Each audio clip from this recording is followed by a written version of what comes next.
be smoldering without them. They break down stigmas, build up equity, and just say yes. Yes to good troublemaking. Yes to being empowered. Yes to fair access. Now more than ever, Weedmap says yes and stands with the fighters for change. Good afternoon, everyone. My name is Evelyn LaChapelle, and I'll be moderating a very important conversation, reversing the damage of the war on drugs.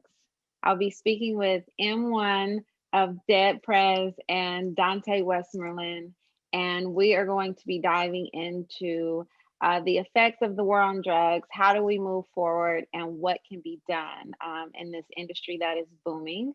And so I will allow M1 to intro himself, and then we'll get an intro from Dante, and we'll get right into this conversation. Okay. Thank you so much, Evelyn. And it's so nice to meet you, even though for everybody who's seeing this, we did a little chopping up before we started doing this. So I'm really happy to be here. My name is Mutulu Olubala, AKA M1, who's one half of the Tell It Like It Is, Everything is Political rap duo Dead Prez. If anybody knows about Dead Prez or has not heard about Dead Prez, the kind of music that we do is message music. It is oriented or anchored in real community activity. And so I think that's the reason why I'm here, because a lot of times we connect our struggles with those around us, and mine definitely has been affected by the war on drugs. So let's get it in and chop it up. A couple of months ago, Dante Westmoreland was still in a Kansas City prison serving time for a cannabis conviction. And so to include Dante in this conversation is amazing and a miracle, and also a reminder that our justice system is still doing harm for people of color in the cannabis industry. And so Dante, if you could please give us a brief intro into yourself and your life. Yeah, Dante Westmoreland grew up out of Stockton, California, not on the best areas. Graduated in 2013 from high school. Went to prison in my early 20s. And now I'm just kind of working what I can do to work for change, man. Bring awareness to the war on drugs, hopefully change these laws out here in the Midwest, and do everything I can just to, put every foot forward. M1, why cannabis for you? What has brought you into the space? What was your relationship with it? Just why cannabis? Well, my intimate relationship with cannabis all my life has been one of wonderment. It has been not only the, kind of creative inducing experience that came with my interaction, with this particular plant, but also why is it so, depressed? Why is the suppression of cannabis such a huge issue in my community, especially in the face of the hypocrisy that is cigarette smoking and alcohol drinking, and which are, have gone through their own, story and journey. And I think that to me, cannabis has been, that black sheep. Right. And so then also in this space that I'm in now, I've been able to engage in cannabis in a way that allows me to use my political history, which we'll talk about a little bit more, to be in the cannabis space and also use it to shift the narrative and empower. So again, let's elaborate.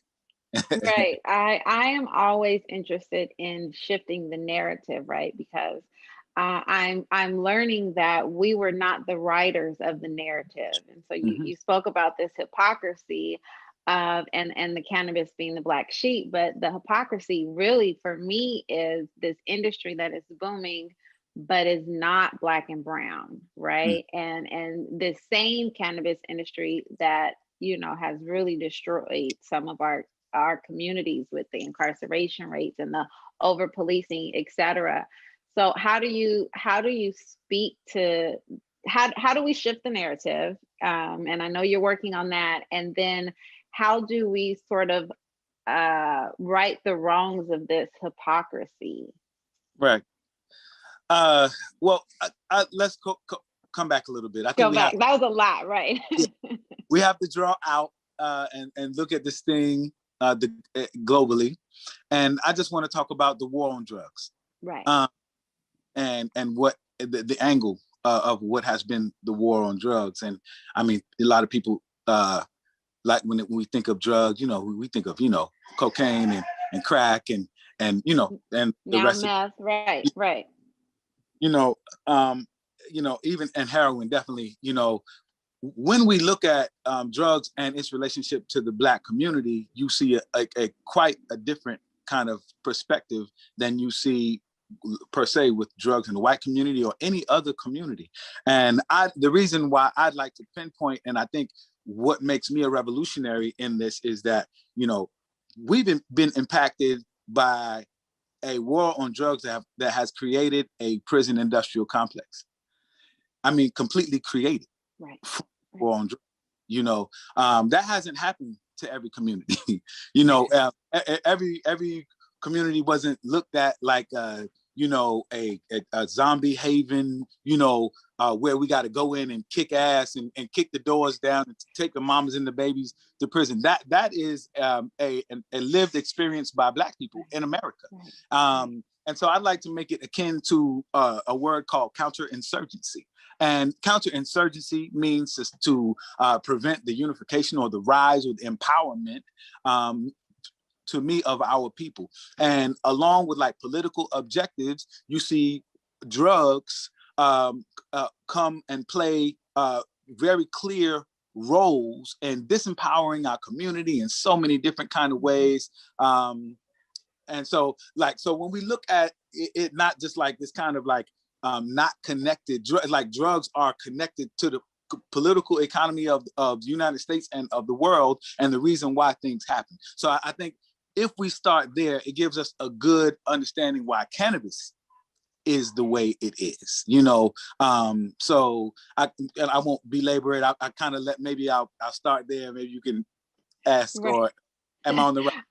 You're on the right path, and I'll add to that is because, you know, when you're thinking about the war on drugs as a whole, cannabis was always included in that, right? And then you think, but then if you go back and you sort of research this history of cannabis and motorcycle, and you research the history of cannabis, and you realize that prohibition was created out of, you know, the suppression of Black and brown people, right? And so, like you said, that whole prison industrial complex built for us, and and the drugs sort of, you know, funneling that economy, so to say. And so, always encouraging people and folks to you know, research that piece of history about cannabis, because back to shifting the narrative, right? We're shifting the narrative, and it's knowledge and information that I think will normalize cannabis consumption and also destigmatize cannabis consumption. And so in the work that you're doing with People Army and the content, how intentional are you with, you know, the destigmatizing and the content that's being created? Well, you know, okay, so let's hone in on People Army, and which is a great place to go. One, because its specificity is cannabis, and so, you know, here I am, a political rapper revolutionary, creating a platform, a content platform called People Army, which is about shifting that narrative through kind of like a direct impact of social analysis and political education, with it, you know, all entwined with culture, entertainment, and it all, right? So this is what's being delivered by People Army and will be soon. So people out there, what I'm giving you is an introduction. But a part and a branch of People Army is People Army Cannabis or People Army Farms.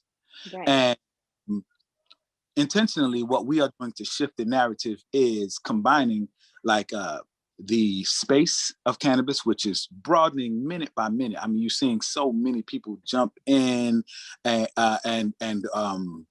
hitting the refresh button around the decriminalization of cannabis and like how it's being seen differently or turned on its ear in different spaces for many reasons, and mainly because of people's ability to exploit cannabis more than they've ever in. So, but here we show up as revolutionaries and as People Army Farms. We want to offer the initiative that if you partake in cannabis, what you can do to empower our community is when you purchase a People Army Farms product, a percentage of it will go towards community organizations, political prisoners, towards the direct action or direct impact on projects and initiatives that happen inside our community. We're going to be able to build faster, stronger, in this particular and using this particular space, the same way we would do if we used or engaged in fashion that way, and you had a garment such as this, or if you engaged in sports per se, and you got LeBron James standing up saying, you know, I can't breathe. This is the same way we are engaging in cannabis. So, you know, with social equity in cannabis, with the destigmatization and this space becoming more open and decriminalized, we want to also make it a place where you can come and empower. We not just, you know, and it's okay to just smoke and meditate, but we want you to be able to smoke and empower, or, you know, medicate and empower, you know. Right.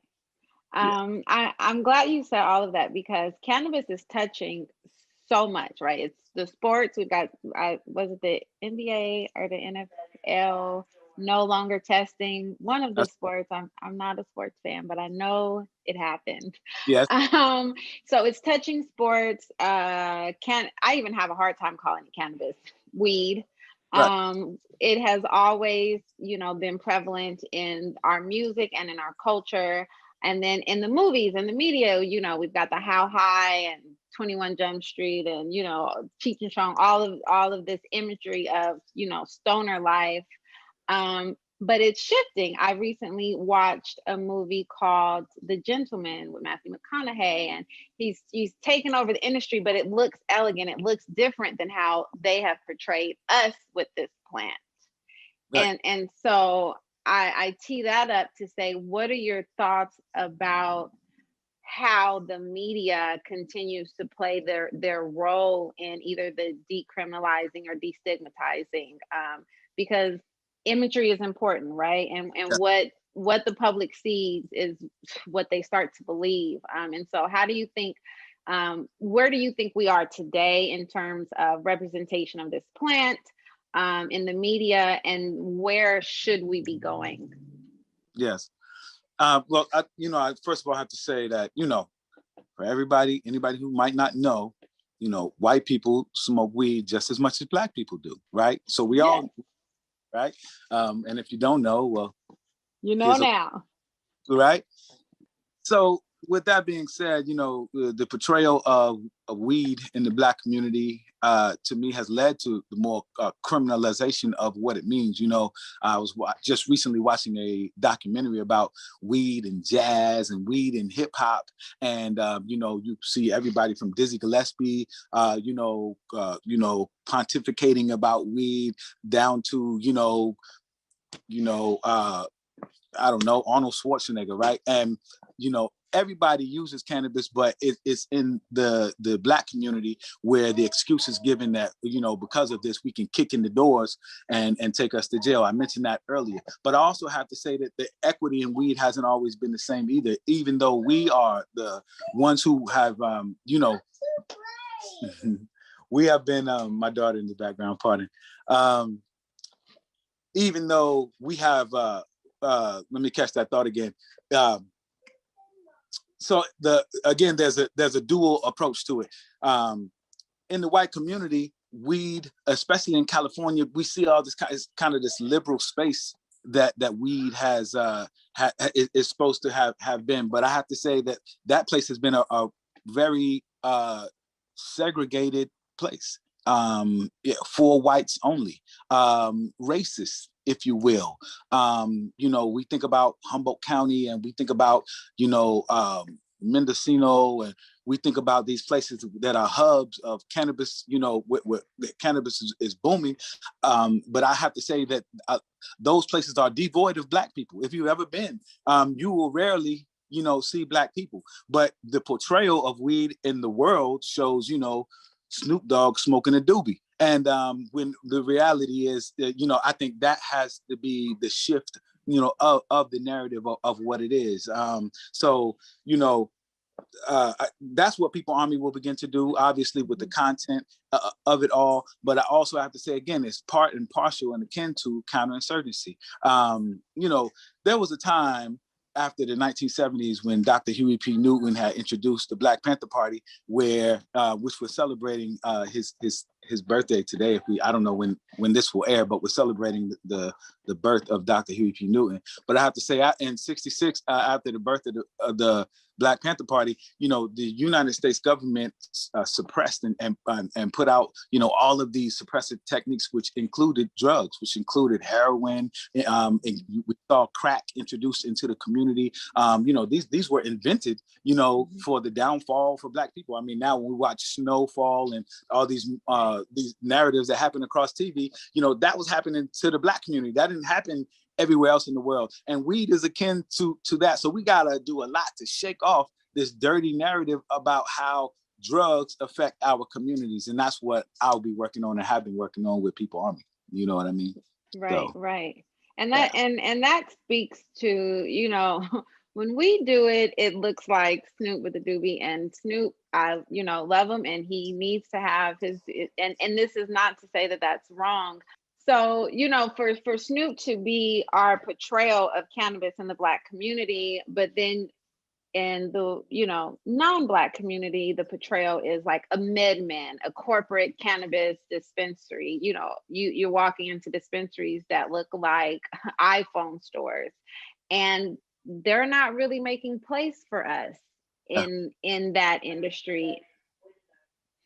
They're not making, a place for our products on those shelves. And so, in my opinion, reversing this war on drugs, this war on cannabis in particular, part of that will there will be a need for this industry to open doors for us. Yeah. Where do you see the industry at now? And then how do we what would be some action items for reversing the war on cannabis in this legal space? How do we, what do we do? I think, the first thing we have to do is look at cannabis as part of a wellness for our people. It has to be invited in the wellness space, the same way we have exercise and the use of herbs and other alternative medicine and treatment. I think cannabis has to be able to be studied in a really productive way that we can come back with facts about the medicinal uses that we've known for ages, that the ancient, used by the ancients, this same herb found on the grave of King Solomon that they say, but I think that is where we have to be. I think when we talk about, mental health and wellness, and being able to medicate around cannabis use and the many ways that we can use it, even in women's womb wellness, for all the way to that to dementia and treatment in so many ways. Anxiety and everything else, right?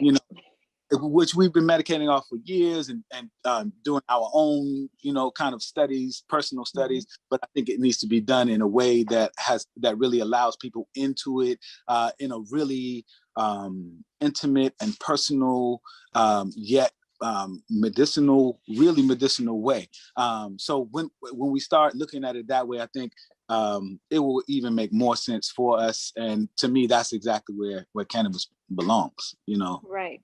Absolutely. And where we should be going. I read a meme a couple months ago, and I've quoted it 1,000 times now, but it said that those who consume cannabis for recreational are consuming for medicinal purposes. They just don't know it, right? And because you come home at the end of the day, you want to, hit your joint or whatever your method is. It's anxiety, you've had a long day, it's a stress de-stressor, me and my friends call it an attitude adjuster. It is wellness, and it's feeding all of this wellness for us. And I would love to see our community open to that portion of what cannabis is, weed is. It's been rebranded. How do you feel about the rebranding of what we grew up calling weed is now being called flower? Yeah. How do you feel about the rebranding of that? Flower and concentrate and all this shit. Look, I'm with all of the shits, right? Let's do it. Right. To me, it's the same thing. However, with the rebranding of this, what I don't want to be left out of is the money. Right. I don't. I'm happy that, right.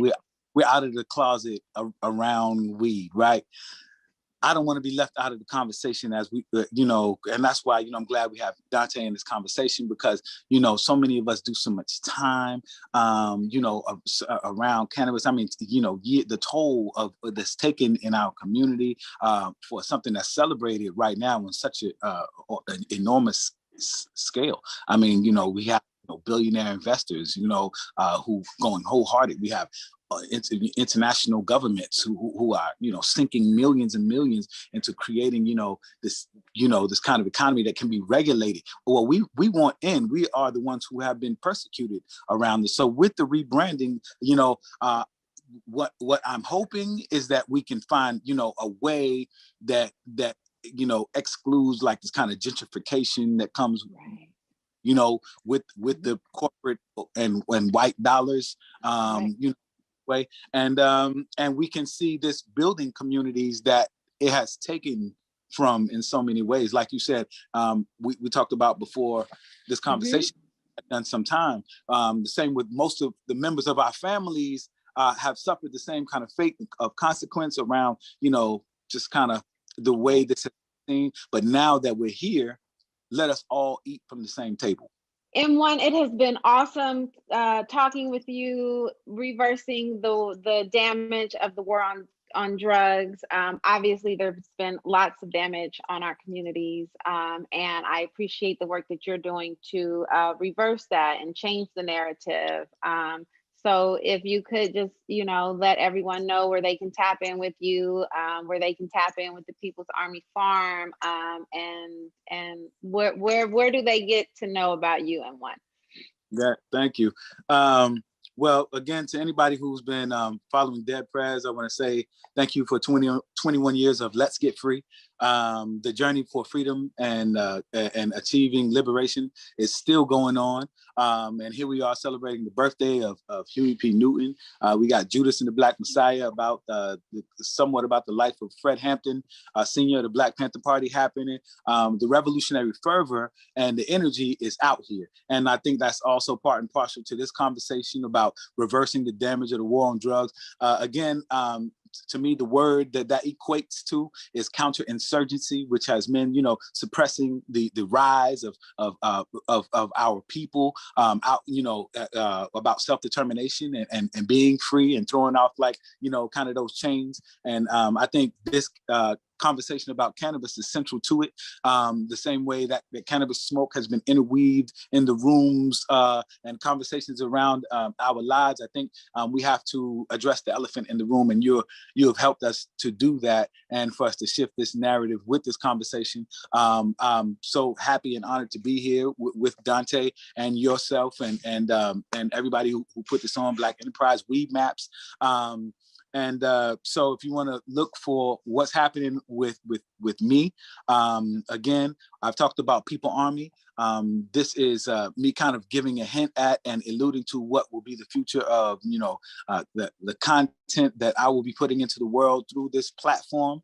So we will engage through art and culture and political education with what we're doing around this, as well as cannabis, and the weed and the People Army Farm bag will also help free political prisoners like Mutulu Shakur, like Sundiata Akoli, and other organizations who are fighting. So this to me is the future of what it means.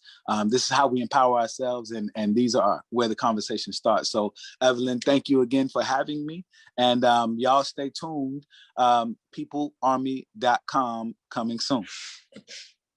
To get into the conversation about the harms of the war on drugs and the war on cannabis, and how it has truly affected our families and our communities negatively, while sort of corporate cannabis is coming in as the bright and shining light. Can you shed some light on what that incarceration is like? Because what I haven't mentioned in this conversation is that I received an 87-month sentence for cannabis. Corvain Cooper, who's on my shirt, received a life sentence. And I think that it falls on deaf ears in this country that folks are still being prosecuted and serving time for cannabis. Like these are not cases from the 1980s and 1990s, right? We were all, recently prosecuted in the last 7, in your case, 4 years. What is that damage like? What was the damage like, and how does the industry help you recover? Yeah, I mean, the damage is, if you think about a person like me, and of course you, 92 months for a prison sentence for no criminal history is, pretty close to 8 years, especially when you haven't done anything. And you got to realize that you don't only affect, a person's freedom, but you affect a person's family. So in my instance, my brothers went to foster care. My grandmother passed away. I didn't get a chance to bury her. Didn't have a great relationship with my mother. So the things around me were more affected, in my opinion, than it myself, And then when I sit back, when I was sitting in the prison cell, and I see that I'm in prison for some marijuana, and it wasn't even that much marijuana, it's kind of an eye opener, kind of makes you want to fight harder. And then, I write these legislators, and these legislators come back and say, I didn't know you people were serving this amount of time for marijuana. And I think it's just a lack of education among the legislators. But it's definitely a lot of change, man. The war on drugs, they got something unique called, if you went to prison for marijuana, it's called social equity. Depending on if you're a resident or even if you're not a resident, you can kind of partner up with somebody and you can have a business, you can be a business owner. Luckily with me, I get out of prison, I get my conviction overturned because they said they wrongfully convicted me. And then once I am released from prison, they dismiss my charges. So everything that unfolds, it's like, I can't get that time back, but what do I do with the time I did get back? My out date was in actual 2025. So they took a significant portion of my life away, a significant amount of memories, but we got to pay attention to the loved ones that this drug affects. And we got to keep going because, like how you mentioned, there's over 40,000 people in prison for cannabis, and people's loved ones are aching for them for sure. And let's not to mention the pandemic and COVID. And it being deemed essential. And so it's like, I know what it feels like, but I ask this question, for the broader community who doesn't, because I get, I tell people I was just in prison and they're blown away that I was in prison for cannabis. Yeah. But you said, it's at the end of the day, you took my time, you overturned my conviction because I was wrongfully convicted for this cannabis. Mm-hmm. Where's the repayment? That's my question, right? Like, and I don't have too much faith in our judicial system and our government, all of that. But I do think that this industry as a whole needs to step up and figure out ways to repay those who have paved the way. And so how do you think the industry can do that? And where do you see, how do you think the industry repays? And how do you think that the industry makes a way for those who have sacrificed, 8 years, life, 20, in the case of Michael Thompson, 25 years in this industry? What do you think could be done? In my opinion, I think they can open up the market for people that are affected by the war on drugs. Yeah, we can't get the time back, but I say if we can be first in line, for a dispensary, first in line in a business like this, in a sense, we're pioneers to the marijuana industry. We're one of the first people that kind of hit the streets with it. I mean, as I look back growing up, I've seen, people's grandmothers selling marijuana. Then you see the older guys, that dress nice selling marijuana. I think marijuana be forever legal until you let these high-end, marijuana dealers into the dispensaries and let them sell their product. Before, forever, I think it's going to be a black market. But the people that do decide to do it the business way and lock into the community and give back, I don't see any other scenario why they can be first in line to be a business owner, get that leg up in life. So I think that's how, society could kind of pay back, the people affected by the war on drugs, particularly cannabis. Absolutely.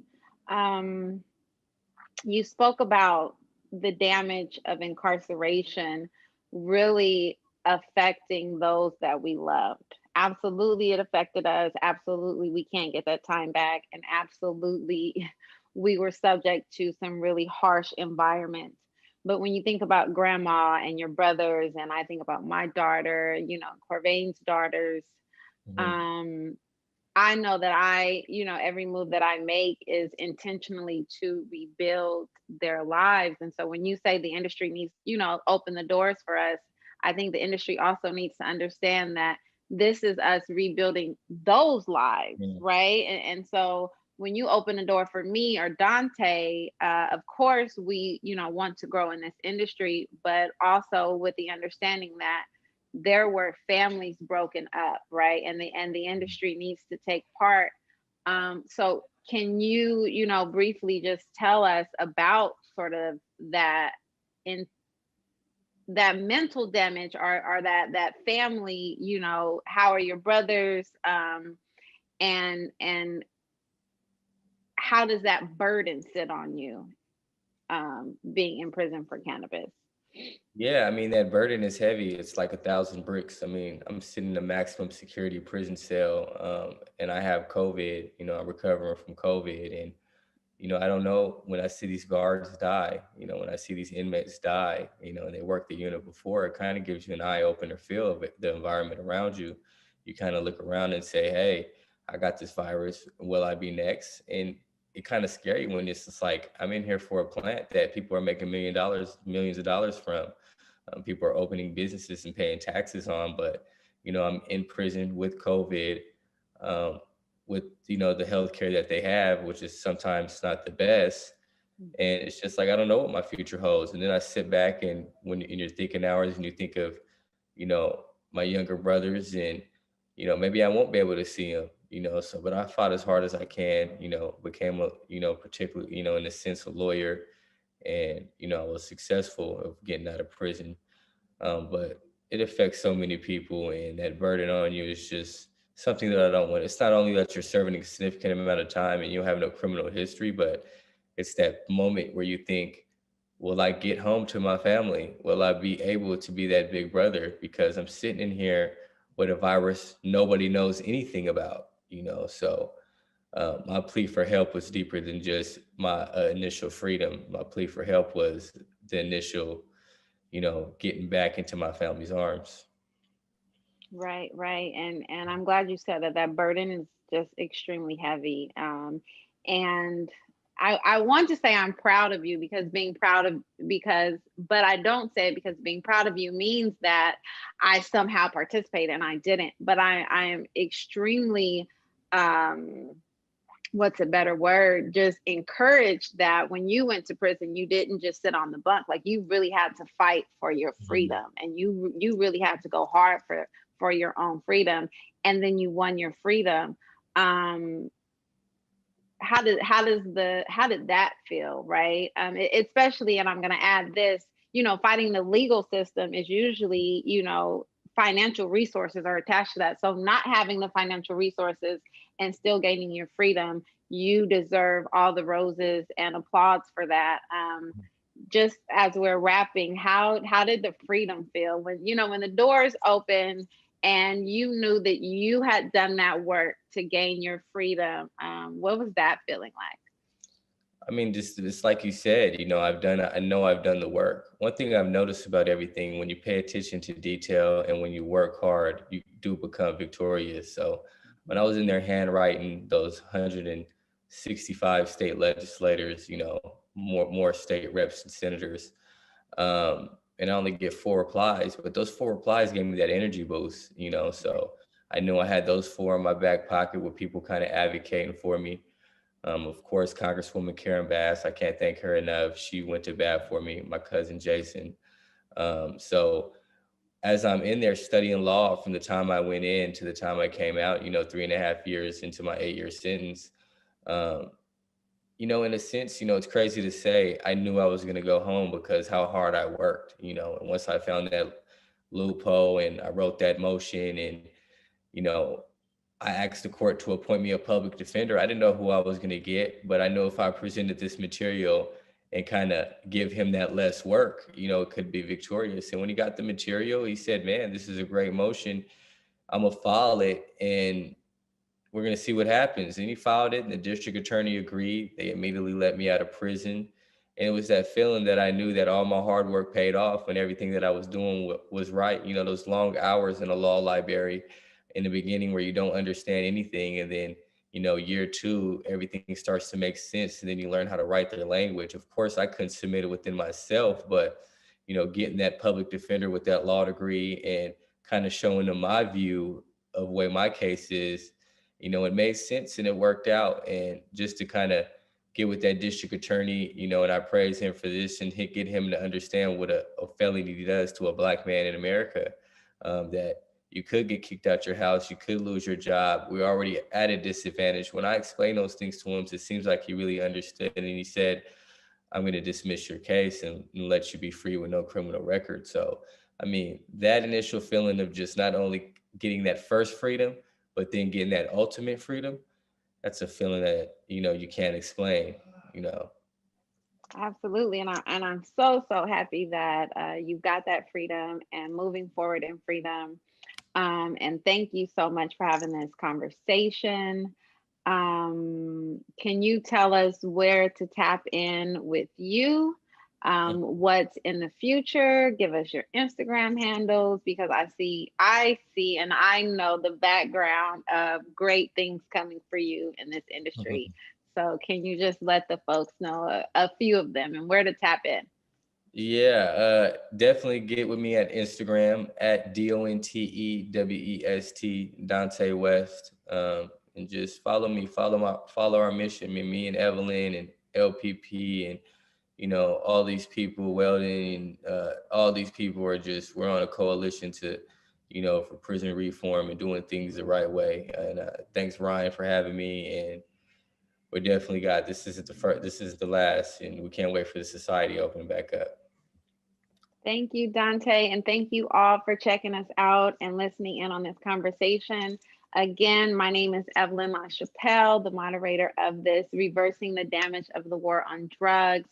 You can follow my story on Instagram at Evelyn_LaChapelle. I will be launching 87, a cannabis accessory brand. My co-defendant, Corvain Cooper, who just returned a life sentence for this plant, tap in with that story at 40tons.co. I believe that there's great things being done in the cannabis industry right now to reverse the damage of the war on drugs. But I absolutely believe that that is a mission that the entire industry needs to pick up in order for it to move forward. So thank you all for tuning in, and please hit the share button and share this with your entire network, because we're getting the work done and we invite you all to get involved.